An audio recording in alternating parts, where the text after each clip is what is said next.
And welcome to Eyefortravel's webinar. We're running this in participation with Cvent, and the topic of today is how to manage your group business leads from a hotelier's perspective.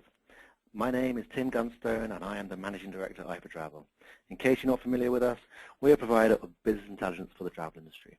We help all types of travel companies sell more travel, more effectively, and more profitably. So, what is this? This webinar is part of Eyefortravel's ongoing research into how hotels can drive forward performance and intelligently maximize revenues. Today we're talking about group travel. Depending on your hotel, group travel can make up to about a third of your revenues. Up till now, until recently, it was quite an unautomated process, but companies such as Hotel Planner and of course our panelist Cvent have been striving to make group bookings more automated and profitable for both the hotels and easier for the customers. During the next 45 minutes, we'll be featuring interactive polls, problems, solutions, and top tips in order to help you get the most out of your hotel's group business leads and ensure you have the know-how to sell and revenue manage your property's amenities in the optimal way. Before we get started, I just want to run through a couple of tips to help you get the most of the webinar. We like to keep these things interactive, so please note that throughout the webinar, you can post your questions to each expert in the chat box to the right-hand side of the screen, and I will try to ensure that they are answered at the end of the session. If we don't get through them all today, we will follow up with answers post-webinar. If you'd like to tweet or follow the webinar conversation on Twitter, please use the hashtag #EFTwebinar. In addition, I will also encourage you to participate using a live poll to gain immediate feedback from the audience. We will provide clear instructions at the time of the poll and share results with you. Just to highlight, if you can't listen to the whole thing, don't worry, we're recording this and you can listen to it later on. So, to start things off, I want to jump quickly to a quick poll for the audience. So out of interest, please select 3 options in answer to the following question. You should see it on your screens now. The question is, what's the most challenging aspect to managing your leads?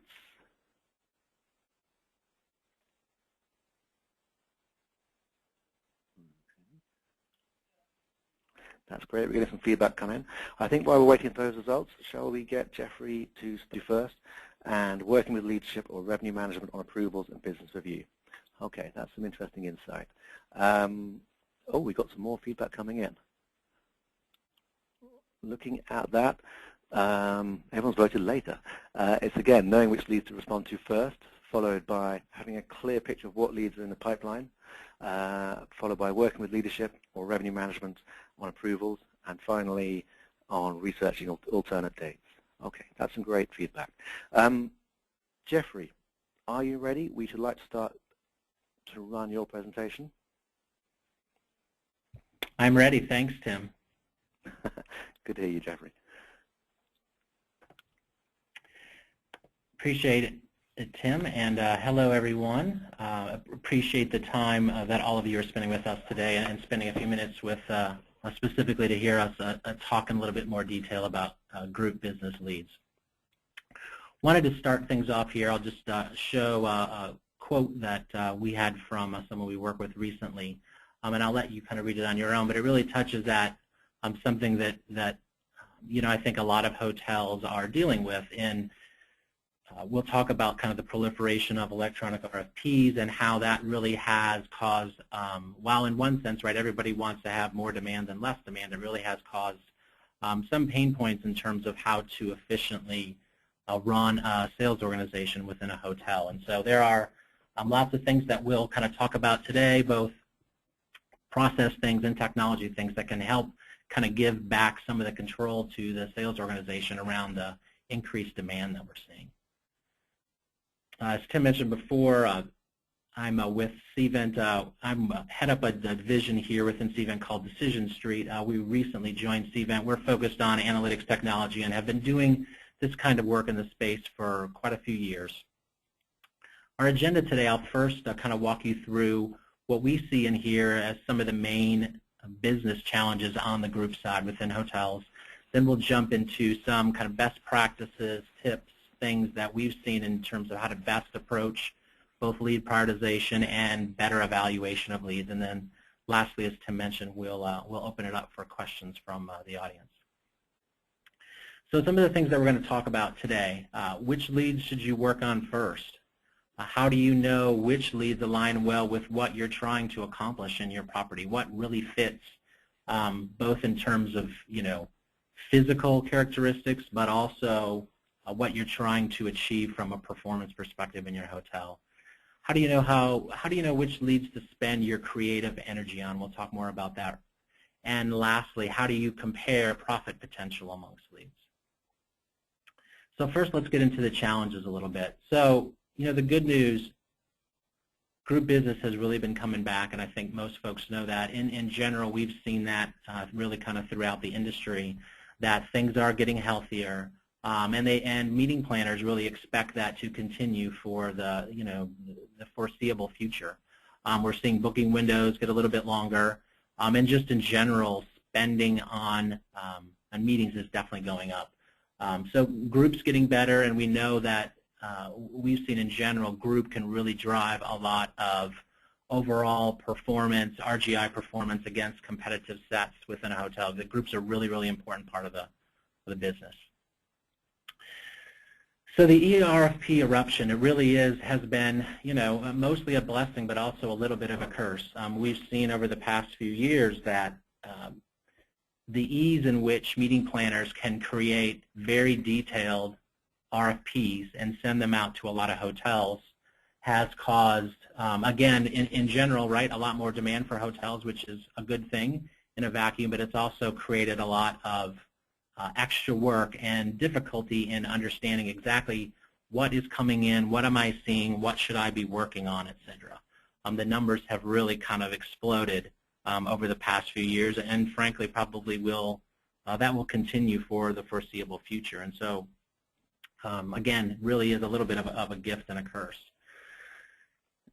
Based on that, we've seen both, in some cases, obviously there are within certain systems and networks and also just general processes within hotels, there are guidelines that are often given to a sales organization around how quickly they need to respond to a lead, both from a process perspective and also just practically, right, and generally, in many cases, the faster you can get back with a meeting planner, the more likely it may be that you're going to win the business before somebody else does. And so there's a constant pressure to respond more quickly to leads.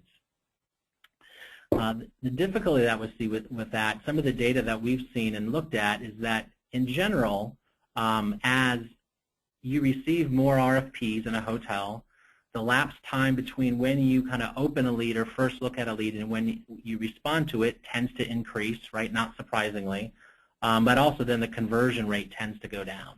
And some of that is just very natural, right? The more swings at the plate you're going to have, you're going to naturally win fewer leads.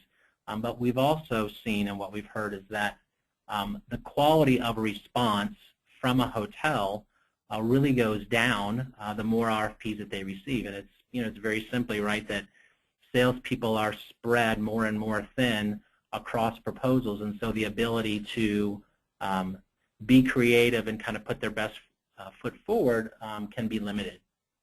We recently ran a panel with meeting planners in a large city here in the U.S., and they really talked about what they look for in terms of feedback from a hotel when deciding who to award business to, and the first word that kind of came out of their mouth was experience.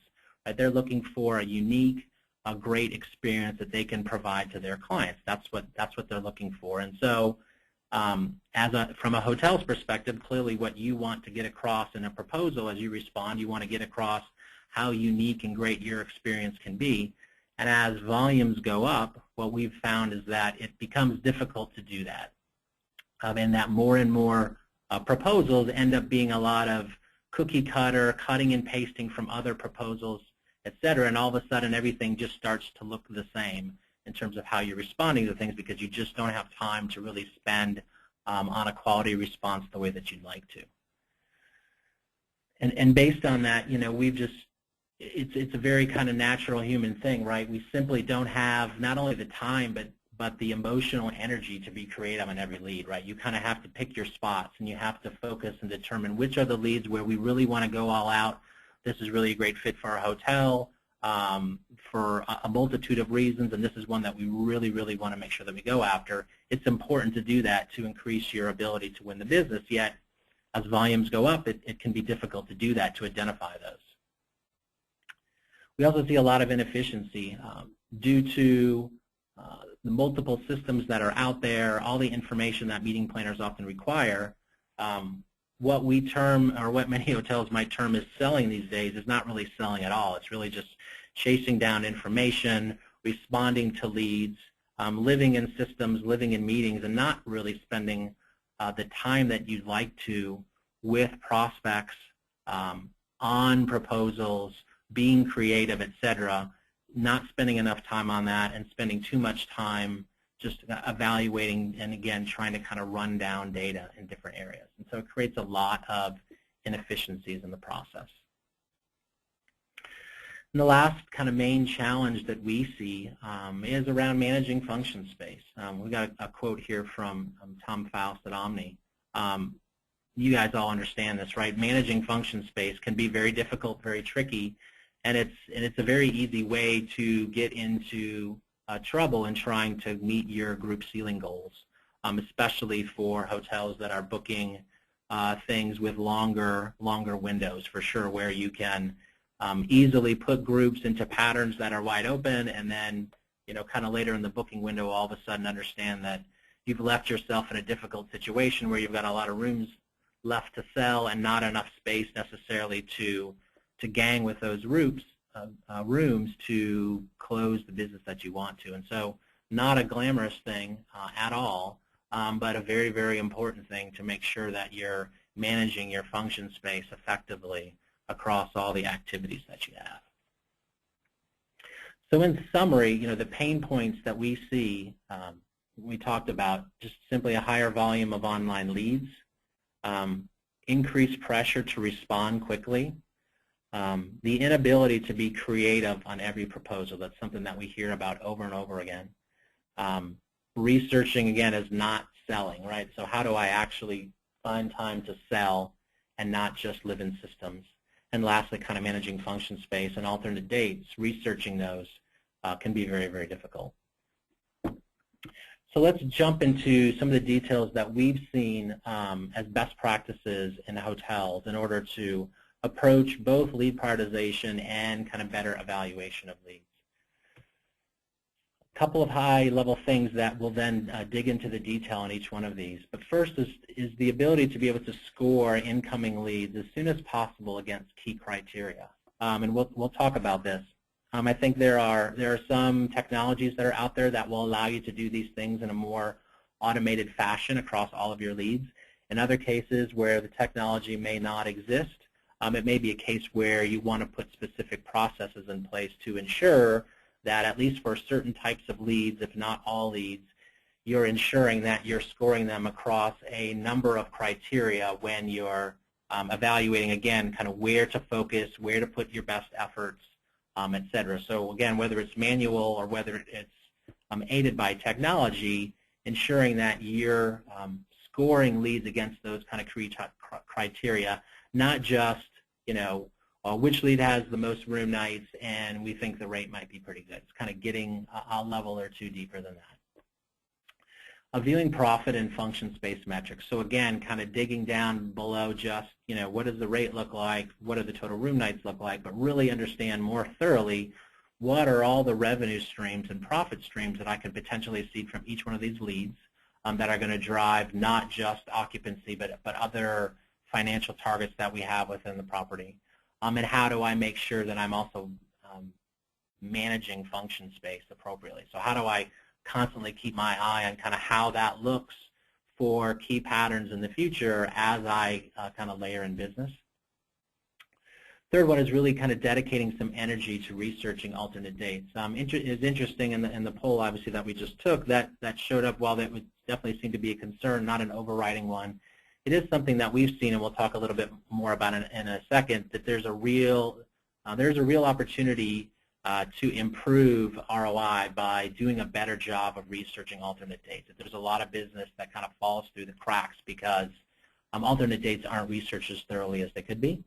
And then lastly, just really maintaining a good view of the funnel. So we see in a lot of systems and processes, it's not very easy to do that, especially as sales leadership, to really understand specifically what's my team working on, What are my dates in the future? Like most folks know, right, what dates I'm kind of looking for business from in the future, but they don't have a good way to kind of match up what demand might be coming, what's in my funnel, and how specifically does that match up to those specific patterns, and which patterns do I need to do something from a marketing perspective to drive more demand against, because my funnel right now either isn't very full, or on the surface it might look full, but the quality of those leads is very, very poor, and so ultimately I'm going to come up short. So let's dive into these in a little bit more detail. First of all, kind of scoring leads upon key criteria, and I won't go through all of these in detail. And again, some of these I think can be done, relatively quickly through technology. Other than might be a little bit more of a manual process, kind of depending on where specifically your hotel and your processes are at. But size is a very obvious one. Profit per room or square foot. So again, kind of really understanding not just what does revenue look like, but what do the other revenue streams look like, and what are the costs that I should be applying against each one of those to understand when I'm looking at a rooms-only piece of business versus a space-only piece of business versus something that's got both. How do I ensure that I'm kind of comparing those apples to apples from a profit perspective? What's helping me from a pace perspective? Planner quality, right? So who are the planners that we know tend to award more business, that maybe we have a relationship with, obviously specifically where we feel like we have a better chance of winning versus someone who maybe doesn't understand our property as well. Competition that I'm against. What's the pattern fit, right? So again, I'm thinking about function space specifically, but also rooms inventory as well. Kind of how does this group's pattern line up with the things that I know work really well in our hotel, and that are going to either fit a hole that I have or ensure that I'm not creating a problem area for me down the road, being able to kind of score on that quickly. Account relationship, obviously availability is one that everybody does today. And just generally, lastly, kind of space to guest room ratio. So understanding, and we'll kind of talk about this in more detail, kind of what do I look like today in terms of how many rooms do I need to sell left kind of to hit my group target versus how much space do I have left, and maybe I look at space by ballrooms versus breakouts, et cetera. And constantly monitoring that to understand kind of how does this group look like relative to those targets, so I can quickly understand which are my space hogs, which are the ones that look really great on space, et cetera. So I think the general point here is that the quicker in the process that you can score a lead across these criteria, it gives you a way to quickly be able to understand which are the ones that, again, we should be focused on because they look good for us across multiple dimensions and not just simply let's just go for the ones that are the biggest and kind of ignore everything else. So really ensuring that you're getting more of a multivariate approach to evaluating the quality of the lead. Part of that, really not losing sight of profits. This is something that we often see is very difficult to do at the beginning of a lead. It often doesn't happen as much as maybe it should in business review meetings, et cetera, where you're really understanding what's the true kind of total revenue and total profit picture of a specific lead. Ensuring that for any lead, but obviously especially when you have multiple pieces of business, multiple leads that are interested in the same dates, the same patterns, that you're really doing a good job of comparing those against each other across, again, all revenue and profit streams, so you really have a more holistic view of which is going to drive more overall profitability within my hotel.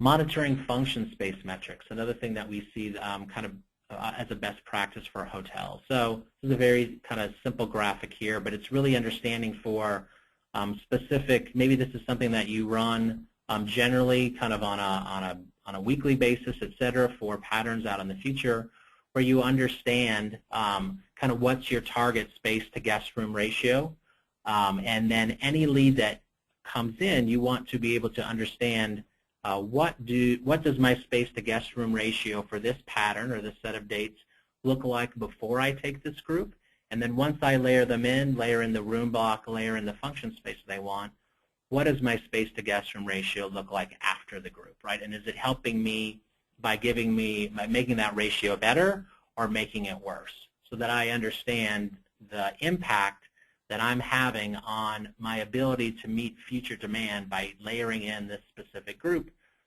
the way that they've requested. So it's an easy way to understand if I take this group the way that I'm imagining or the way that they're requesting, again, is this going to leave me in a good spot, or am I going to be kind of in trouble after I layer this in, and so therefore I need to go back and see if I can either carve out some different type of space, kind of carve down the amount of space needed.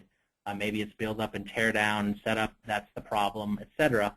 But it's really ensuring for each one of those key patterns, especially those where you know that function space is likely to be tighter, really understanding what does it look like before, what's it going to look like after, and what am I going to be left with once I layer this group potentially in. Researching alternate dates.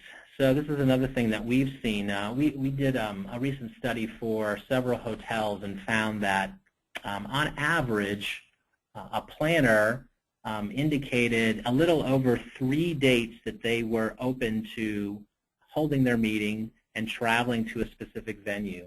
Yet the number of dates that were actually researched by the sales team was a little more than 1. So there was a gap of almost 2 dates on average between dates that a planner had explicitly said they were open to versus dates that had been researched by the sales organization. And I think there's a lot of obvious reasons why there's a gap between the two. It can be very difficult to research alternate dates, and so there are some technologies that are coming out that are making it easier to do this. Point being, we see that there are a lot of leads that on the surface might not look very compelling. Maybe the room nights number is not huge. Maybe there's some of these other criteria that we scored on, it kind of looks so-so. But with the ability to kind of quickly research alternate dates, it's often the case that you might be able to find where, while that lead in a vacuum doesn't look spectacular, it happens to fit very nicely into a pattern that you're trying to fill, where you need some help from a pace perspective, or maybe you've created some function space problem in a specific pattern that this is really light on space and it fits into very easily. So those things we see very naturally occurring where there's just a big gap between the ability and the time to research alternate dates and find kind of those little holes and patterns where a group, again, that may not look spectacular on the surface actually will really solve a specific problem for your hotel. There's kind of a big gap between the two. And so one example that we've found is as you develop some kind of lead scoring mechanism, both for kind of sales leaders and really for the entire sales team, is to really ensure that you kind of stay on top of specific groups where there's a big difference between how you may have scored a lead, again, kind of in a vacuum, and how it scores on a different date.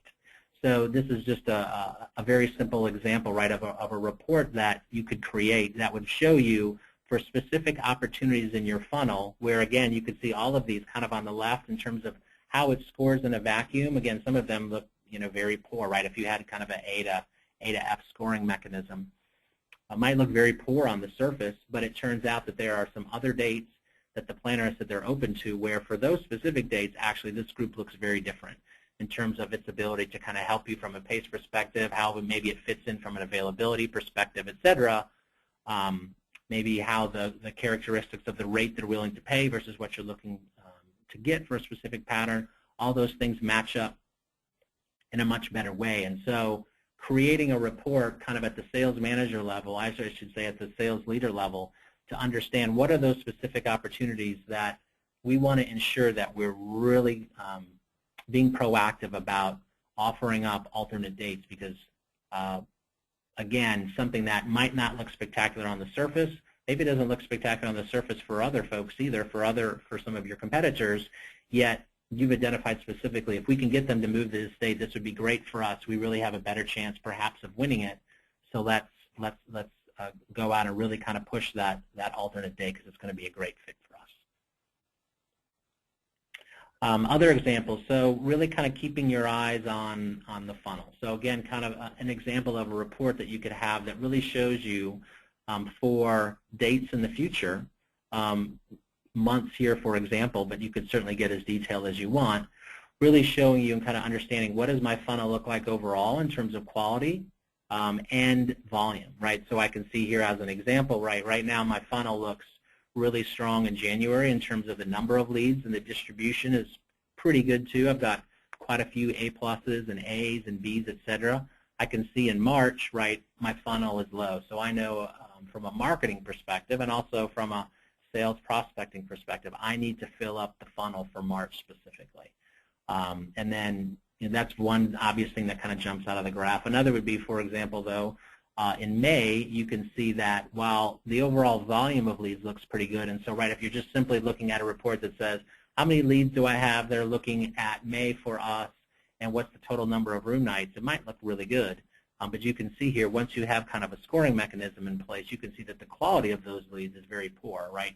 You've got very few kind of at the top that are an A+, A, et cetera, and you've got lots that look like C's and D's. And so, again, with a little bit more granularity to your understanding of the funnel, you would understand that, look, even though I've got a lot of volume in May, I don't have a lot of quality, and so I need to take some steps, again, from a marketing perspective, from a prospecting perspective, to kind of beef up what May looks like, or else ultimately we're going to not get the results that we're looking for. I think there's a way to also kind of overlay that with pace as well. So, one dimension is simply understanding kind of what's in the funnel, but also overlaying that with your forecast, your historical pace, et cetera, to kind of understand specifically, look, these are patterns that we know in the future. Generally, we need to have groups within here, and so let me overlay what my funnel looks like, what the quality of my funnel looks like, to identify specific patterns, et cetera, where I've got issues, could be, or simply I'm able to identify, are there specific leads within my funnel that I know if I can land them will kind of solve my pace and forecast problem. So thinking about having a general mechanism to more accurately understand kind of not only the volume of what's in the funnel, but also the quality of what's in the funnel, and really overlaying that with my performance against forecast helps me to kind of understand what are my trouble spots in the future where I need to do something, again, from a marketing perspective or a prospecting perspective to shore those things up while I've still got a chance from a booking window perspective. So to summarize some of the key takeaways that we've talked about today. So we know in general there's more volume, there's less time, there's more pressure to respond quickly. And so really some of the things that you want to make sure that you do is that you find a way to quickly ensure that you're always looking at the key characteristics for all of your leads. And again, in some cases that might be augmented by technology. In other cases it might be simply processes that you put in place. But to make sure that you're scoring leads across more characteristics than just looking at what does total room night look like and what does the rate look like, but really kind of getting more down into the details quickly to ensure that you're focused on the best leads. Making sure you evaluate alternate dates to find those areas where you can really kind of fill in the gaps versus your competitors and really see a jump in ROI. That's something that we've seen a lot of. Comparing apples to apples. So again, really looking at what is the full profile of this lead in this group from a revenue and a profit perspective. Let me make sure that I'm looking at it very holistically so that when I'm comparing two leads against each other, both in terms of lead prioritization and also in a business review meeting where we're trying to decide kind of which groups do we want to go after first, or if you're optioning out one group versus another for the same date, you're really looking holistically and everyone's on the same page, looking at the same data around profitability for a lead. And then lastly, focusing your energy and your quality responses on the less leads. Don't fall into the FIFO trap, first in, first out. Ensure that yours, both as a sales manager and as sales leadership, that you and your team are focused and giving your kind of emotional, creative focus and energy towards those best leads and not spreading yourself so thin that, again, every response kind of looks the same, feels the same, and your ability to create an experience for a planner doesn't really come through in your proposal because of that. So with that, I'm going to open things up for any questions that the audience has. That was great. Thank you, Jeffrey. We have one question from a Sandy Rick, which is, do you have any recommendations for programs or technologies that can help hoteliers rate pieces of business as they come in? Sure, I do. Well, we have some technology that we have recently launched with hotels that does quite a bit of this stuff in a very automated way, to both give you the ability to score leads quickly from an overall letter grade perspective, but then also give you a lot of the details around a more thorough evaluation of leads as well. There are certainly other things that are coming out, and I think as we talk to other folks in the industry, some of the larger brands are certainly thinking about building some of those things into their sales tools as well. It's certainly something that's out there. And then in other cases, right, we've seen hotels that are simply investing, maybe it's a headcount, it's part of a headcount, to do some of this stuff more manually if the technology is not there. But we've definitely seen in general, we have it, others have it, where that technology coming out to be able to automate a lot of this. So automating the actual evaluation. Correct. Comes in. Yep. Yeah. And yep. do you do that from your knowledge of the planners? We do. Yeah. Yeah. Yeah, we do. Yep. So a large part of it is obviously how the lead fits into the characteristics of the hotel. But what also is coming is more of what does the lead look like from the search perspective, the planner perspective. Okay. We have another question coming in from Sophia McIntosh, if I said that right. Does your solution offer pricing recommendations for groups? Our solution today doesn't. So we work very much with, kind of in concert with the revenue management system. So our system specifically will kind of take rate as an input, and then it will provide a larger kind of profit picture. So while it's not recommending a rate per se, it certainly will show the overall profitability of the lead, which may ultimately affect kind of which rate you kind of want to ultimately suggest. So it will, it certainly will impact it in that way, but it will not recommend a rate specifically. We usually work in concert with the revenue management system to do that. Right. Okay. So what areas do hotels struggle most often when they prioritize leads?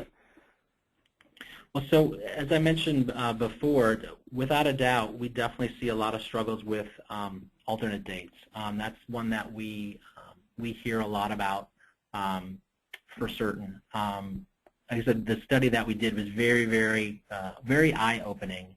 And as we implemented some of these things with hotels to make it easier to research alternate dates, their conversion rates went up quite a bit by just simply being able to quickly see that something that, again, kind of on the surface didn't really look that compelling, sure enough, kind of really fits something that we're trying to fit into another date or pattern in the future.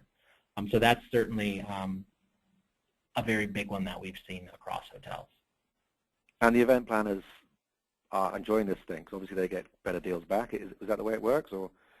Yeah, absolutely, exactly. Yeah. Like I said, I think what we've found and seen is that obviously not every planner is going to be flexible on every event, clearly, but there's a lot more flexibility out there than folks kind of at first think or imagine, especially if there's a deal along with it.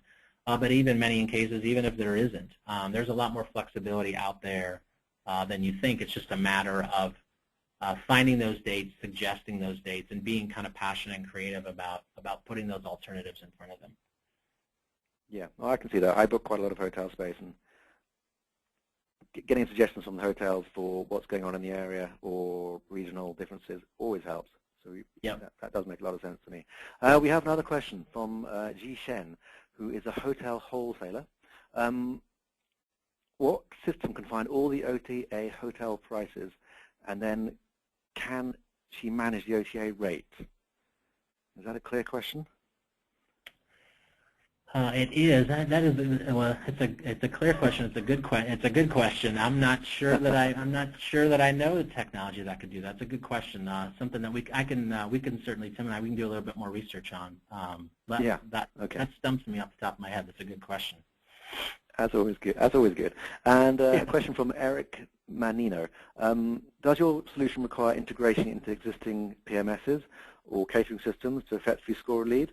And if so, can you give us some feedback on the work involved to do that? And if you can you manage, and the cost involved in doing that? Sure. It does. It does. Certainly for it to be as automated as any hotel would like it to be. We're coming with some solutions where it would not require an integration. However, it's not going to do as thorough a job of scoring a lead, right? So clearly, in your ideal case, and we have integrations with kind of the major sales and catering systems today, so we're already there. But it's certainly the case that you would want to score across all the characteristics that we talked about, availability being kind of one very obvious one, to be able to do a lot of those scoring metrics that we do. And so to do that, we definitely need an integration to be able to understand inventory availability, both on the function space and the sleeping room side. Yeah, so you need to get all the products from the hotel onto the system before they can be effectively used. Yeah, so that obviously depends on the size of the hotel and the properties involved. Okay. Yep. And what's the biggest opportunity for increased ROI through lead scoring? So we definitely see, we talked about before, the ability to really kind of focus creative energies on the best leads. We've really seen, especially with larger hotels, but really kind of all hotels, because it's right. So those are a ratio of how many leads you're getting to how many people you have to work leads. That it's very easy to fall into the first in, first out trap, and it's also very easy to fall into the kind of cookie cutter response where you're just constantly cutting and pasting from somewhere else, and things kind of look and smell the same in terms of response. And so being able to focus and ensure that for those leads that you really, really want to win, that you're really kind of putting your best foot forward from, again, a kind of a creative, emotional perspective, that really can drive a lot of not only increased conversion, but most importantly, increased conversion for the leads that you really want to win. Because when you're able to do that and really stick out, most other properties aren't able to do that because everyone's kind of in the same boat. So your ability to kind of focus and really go all out for the best leads is going to give you a much better chance of winning. And that's really where we've seen improvement, is improving conversion for those leads that you really want to improve conversion for. Again, it's just kind of a natural human thing, right? You can't go all out on every lead. You know, A, you wouldn't want to, and B, even if you did want to, you couldn't, right? You just don't. And nobody can go all out all day, every day. You got to pick your spots. And so, as a sales organization, you really want to make sure that you focus that energy on the most important leads for you. Yeah, and effectively, the tools you provide to the meeting planners gives you such good insight that you can now provide that to the hoteliers. That's, to sum up what you're doing, is that is the solution, isn't it? Yeah, absolutely. I think definitely our hope is over time that we've made it easier for the planner to ask for a lot of things and to provide very detailed information, which again, on one hand is really good for the hotel, but on the other hand, it makes it more difficult to respond to. So as we build kind of more integration and pipes where things kind of work together more seamlessly back and forth, it's just a better experience for both sides. The planners are getting a lot better information, they're getting it faster, and the hotels then are obviously getting better information as well to help them make better decisions on what's good for them and what's bad for them in terms of leads, and it all happening kind of in a more automated fashion where they can respond more quickly, et cetera. Okay. All right. I think that's it on the questions. Anything else to say, Jeffrey, or should we say goodbye? I want to thank everyone again for the time, and I hope this was useful for folks, and I really appreciate the opportunity to speak with everyone. Yeah, I really found it interesting to get insight into what you guys are doing. Thank you very much for your expertise, and thank you everyone for tuning in. Thank you. Bye-bye. Bye-bye.